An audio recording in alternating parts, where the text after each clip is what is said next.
Bienvenidos al 10 de octubre. Hoy contemplaremos cómo inicia la orden, una visión del carro de fuego y lo que Francisco pensaba de la envidia. Ave María Purísima, sin pecado concebida.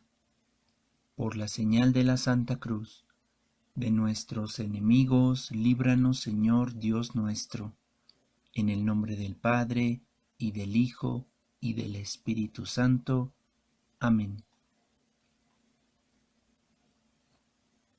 Sumo y glorioso Dios, ilumina las tinieblas de mi corazón, y dame fe recta, esperanza cierta y caridad perfecta, sentido y conocimiento, Señor, para que cumpla tu santo y veraz mandamiento.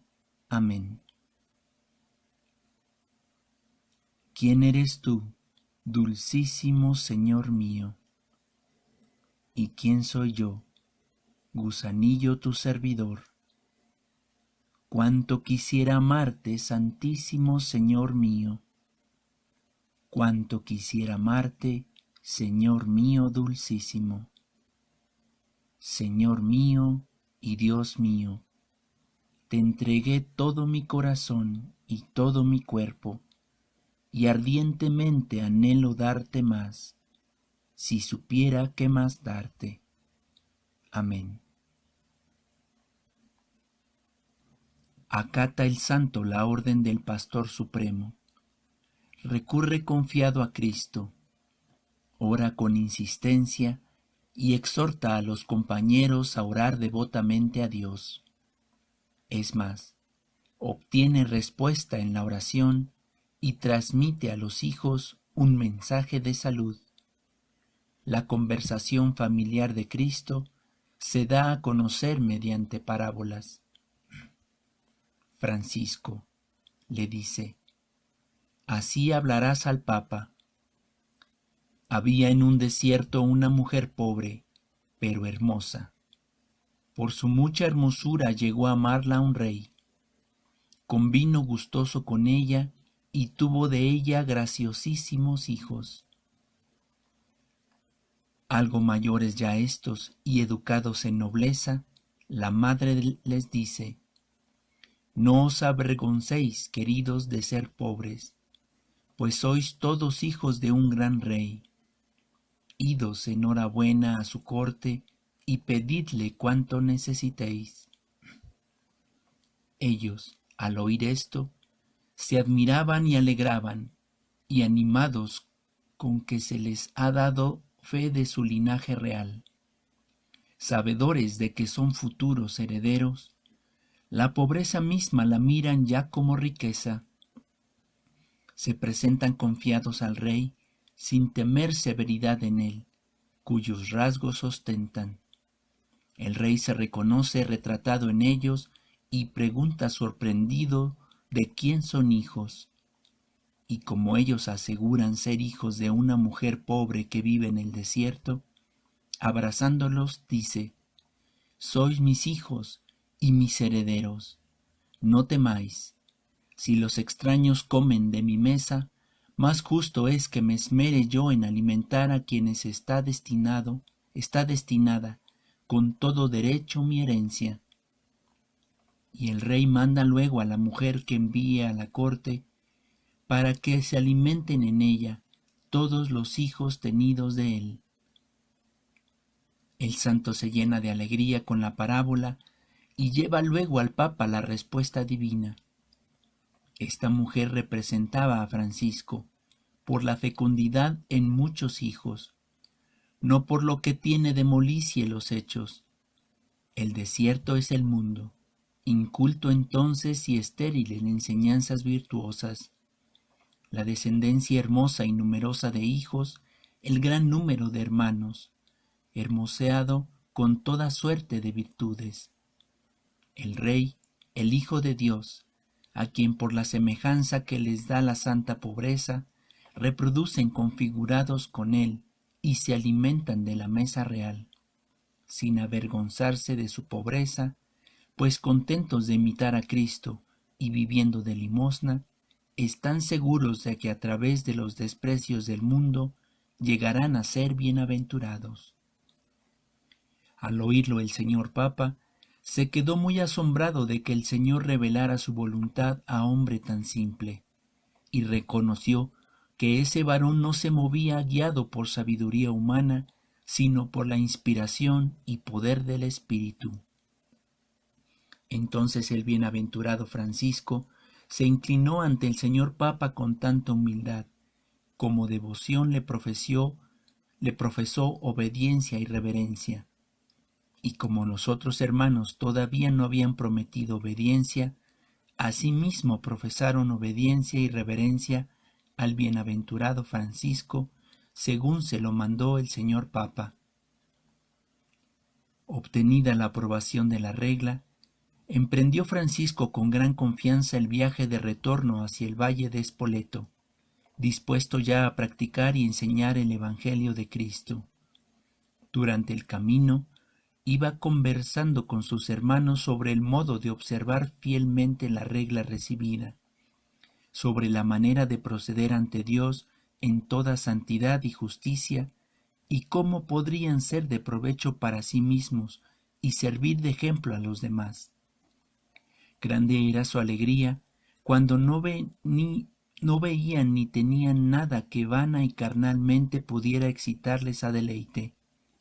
Comenzaron a familiarizarse con la santa pobreza y sintiéndose llenos de consolación en medio de la carencia total de las cosas del mundo, verdaderos amantes de la justicia, trataban también de si debían convivir con los hombres o retirarse a lugares solitarios.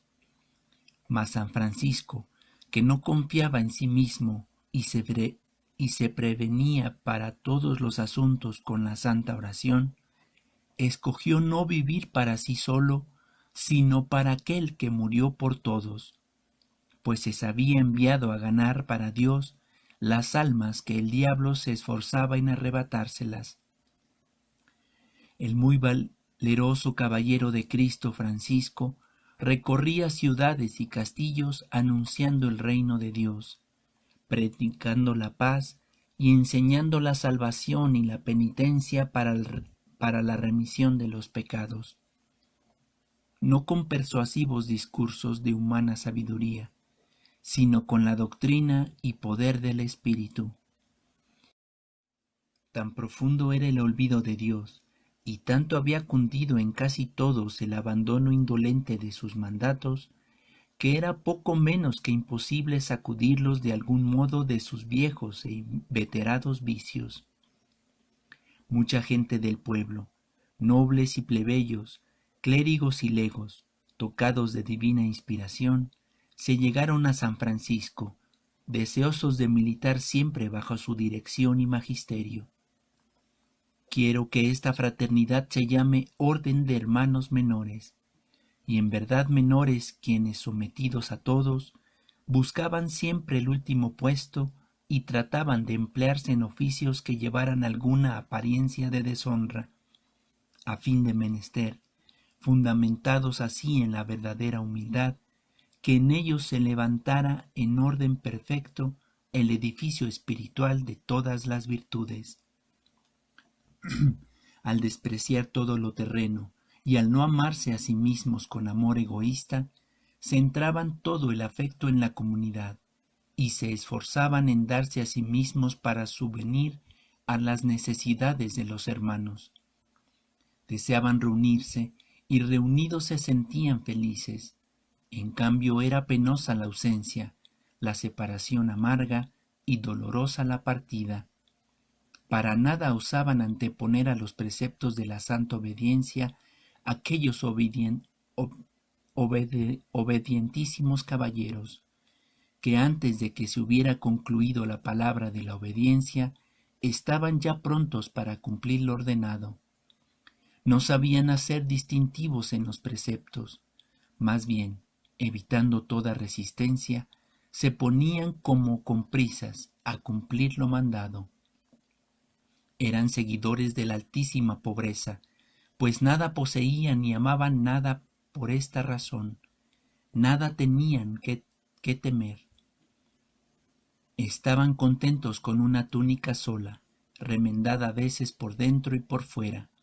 No buscaban en ella elegancia, sino que despreciando toda gala, ostentaban vileza, para dar así a entender que estaban completamente crucificados para el mundo. Ceñidos con una cuerda, llevaban calzones de burdo paño, y estaban resueltos a continuar en la fidelidad a todo esto y a no tener otra cosa. En todas partes se sentían seguros, sin temor que los inquietase, ni afán que los distrajese.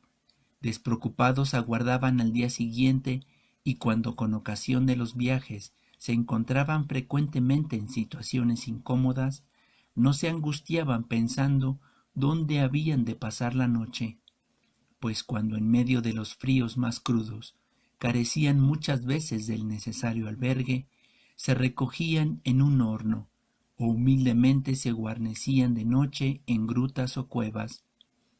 Durante el día iban a las casas de los leprosos o a otros lugares decorosos, y quienes sabían hacerlo trabajaban manualmente, sirviendo a todos humilde y devotamente.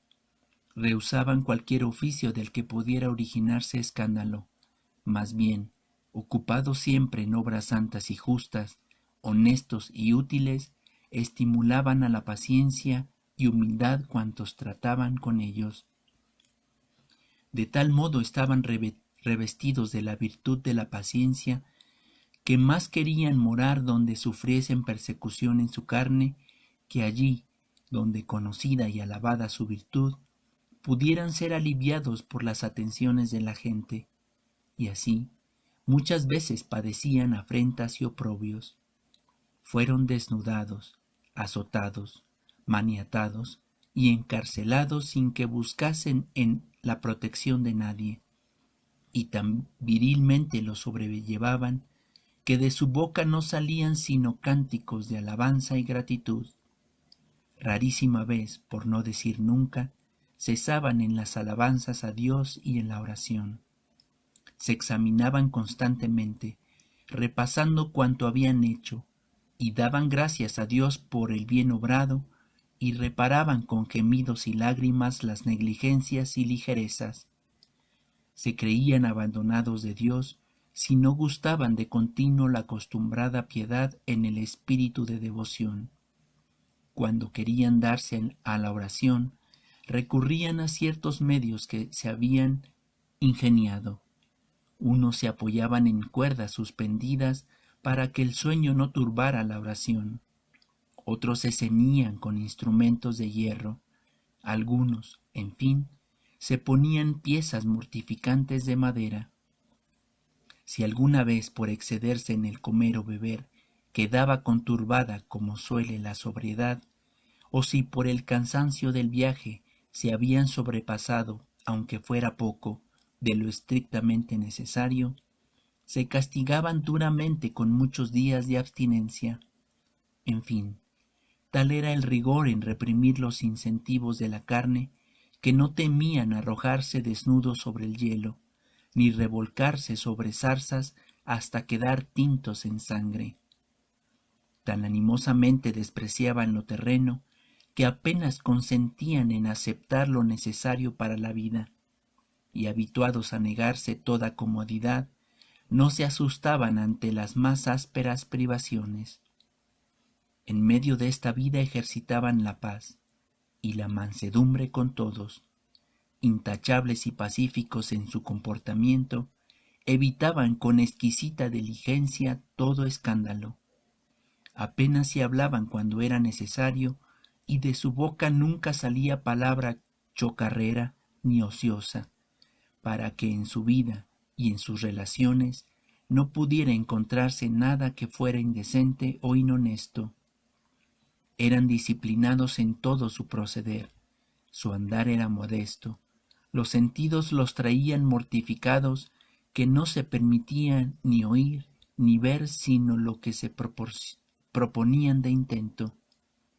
Llevaban sus ojos fijos en la tierra, y tenían la mente clavada en el cielo. No cabía en ellos envidia alguna, ni malicia, ni rencor, ni murmuración, ni sospecha, ni amargura. Reinaba una gran concordia y paz continua. La acción de gracias y cantos de alabanza eran su ocupación. Estas son las enseñanzas del piadoso padre, con las que formaba a los nuevos hijos, no tanto de palabra y con lengua, cuanto de obra y de verdad. Los hermanos suplicaron a Francisco que les enseñase a orar, y él les dijo: cuando oréis, decid: Padre nuestro.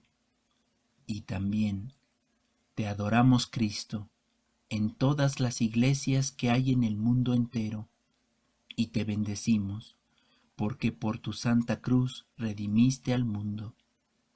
Les enseñaba además a alabar a Dios en y por todas las criaturas, a honrar con especial reverencia a los sacerdotes, a creer firmemente y confesar con sencillez las verdades de fe, tal y como sostiene y enseña la Santa Iglesia Romana.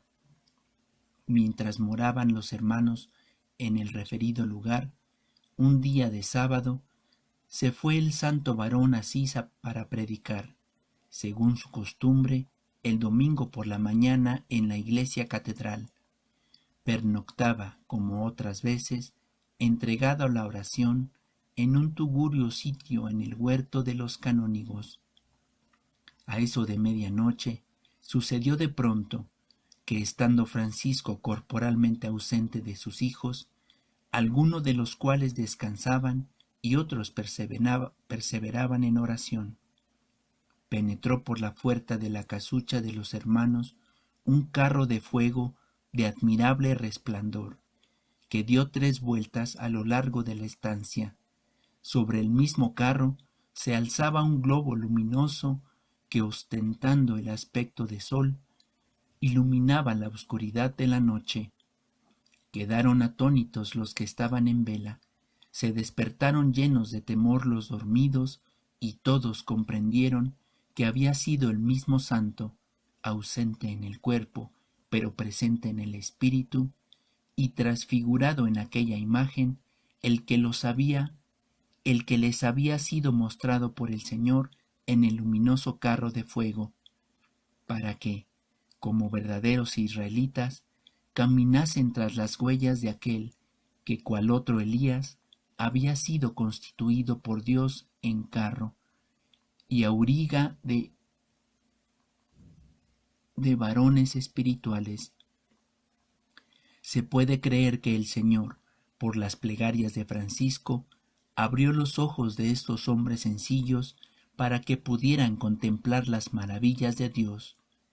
Los hermanos, por su parte, reconocieron que realmente descansaba el Espíritu del Señor en su siervo Francisco con tal plenitud que podían sentirse del todo seguros siguiendo su doctrina y ejemplos de vida.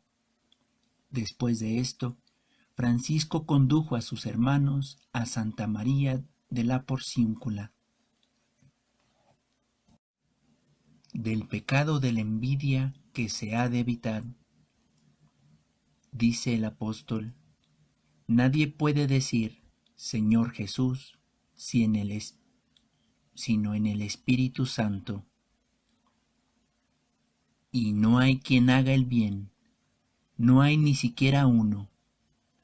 Por consiguiente, todo el que envidia a su hermano por el bien que el Señor dice y hace en él, incurre en el pecado de blasfemia, porque envidia al mismo Altísimo, que dice y hace todo bien.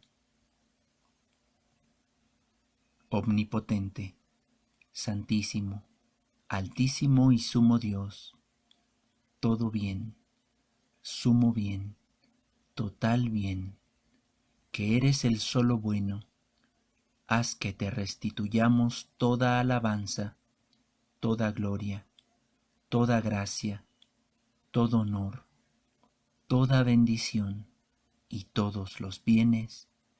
Hágase, hágase. Amén. Omnipotente, eterno, justo y misericordioso Dios, concédenos por ti mismo a nosotros miserables hacer lo que sabemos que quieres y querer siempre lo que te agrada, a fin de que interiormente purificados, iluminados interiormente y abrazados por el fuego del Espíritu Santo, podamos seguir las huellas de tu amado Hijo, nuestro Señor Jesucristo, y llegar, por sola tu gracia, a ti Altísimo, que en perfecta Trinidad y en simple unidad vives y reinas y eres glorificado, Dios omnipotente, por todos los siglos de los siglos. Amén.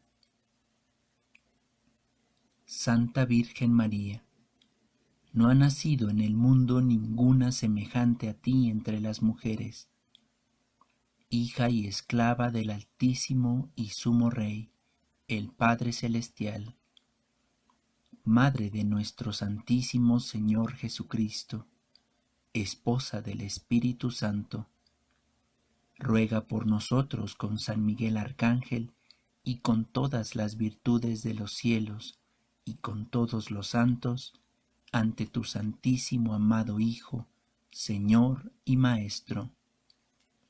Gloria al Padre, y al Hijo, y al Espíritu Santo, como era en el principio, ahora y siempre, por los siglos de los siglos. Amén.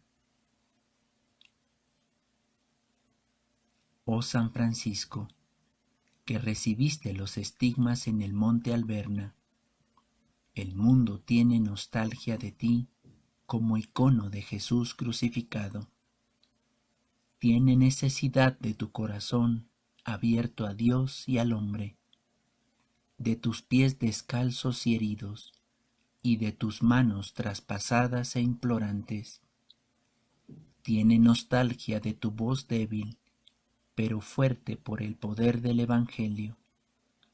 Ayuda, Francisco, a los hombres de hoy a reconocer el mal del pecado y a buscar su purificación en la penitencia. Ayúdalos a librarse también de las estructuras de pecado que oprimen a la sociedad actual. Reaviva en la conciencia de los gobernantes la urgencia de la paz en las naciones y entre los pueblos. Infunde en los jóvenes tu lozanía de vida, capaz de contrastar las insidias de las múltiples culturas de muerte. A los ofendidos por cualquier tipo de maldad, concédeles, Francisco, tu alegría de saber perdonar. A todos los crucificados por el sufrimiento, el hambre y la guerra, ábreles de nuevo las puertas de la esperanza. Amén. Fuiste grito enamorado de la inefable hermosura, de una increíble locura, Dios en hombre anonadado. Ay, y el amor no es amado. Fuiste del dolor flechado al mirar la horrible muerte y el cuerpo sangrado, inerte, de tu Dios crucificado. Ay, y el amor no es amado. Fuiste tú el anonadado al alimentar tu vida con el pan y la bebida de Jesús sacramentado. Ay, y el amor no es amado. Fuiste vos, ansia, cuidado de hacer entender a todos los hombres, de todos modos, que sólo existe un pecado. Ay, que el amor no es amado. Hoy ya bienaventurado, en la familia del cielo, danos repetir tu anhelo de ver a Dios siempre amado. Ah, que el amor sea amado. Amén. Ave María Purísima, sin pecado concebida. Por la señal de la Santa Cruz, de nuestros enemigos, líbranos, Señor Dios nuestro. En el nombre del Padre, y del Hijo, y del Espíritu Santo. Amén.